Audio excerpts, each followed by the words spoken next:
first started doing triathlon in the early 80s. So I've gone from being an elite triathlete to elite duathlete to then stepping up distance to 70.3,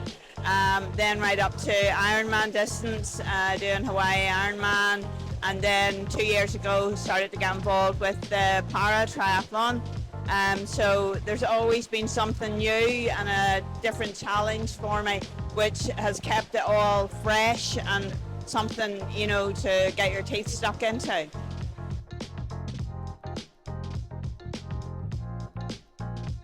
You know, I've made so many friends over the years, and not just in Ireland but all over the world, and like still to this day my social scene revolves around my triathlon friends and the friends I train with, and even all my holidays are planned around going away with friends to do training camps basically.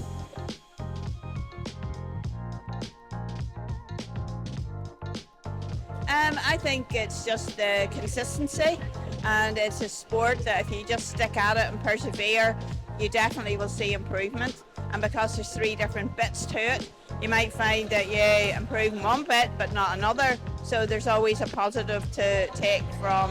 what you're doing.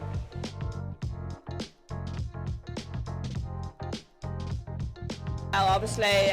you need the basics, as in if it's an open water swim you're going to need a wetsuit, you're going to need a bike preferably that's got good brakes on it and works, and running shoes. You know, you don't need top of the range of equipment, and I'm a great fan of Marketplace, and there's so much equipment out there nowadays that you can pick up second hand, but I also think if you can find a local triathlon club, the people are so helpful, and usually you have people that, you know, have equipment that they use just to train with,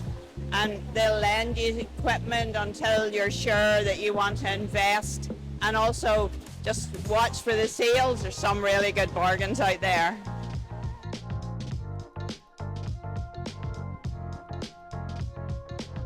I think if you stopped, it's hard to get going again, but I think once you get going again, you know, there's no looking back, and because there's such a range of abilities and people taking part, you know, it was really refreshing for me, having raced at elite level, to then come back to grassroots again and be walking into transition where people were maybe coming in with their mountain bike.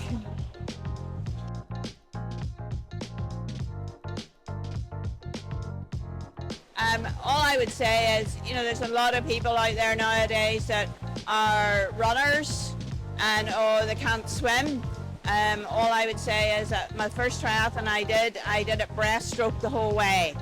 So as long as you can float, there's events out there nowadays that, you know, maybe only have an 8 length or 10 length swim. Yes, you might get lapped over 8 or 10 lengths, but so what? You know, once you get out of the water, you're then in the event, and the satisfaction I have seen with some people crossing a finish line, short event, is just, you know, something that they'll cherish.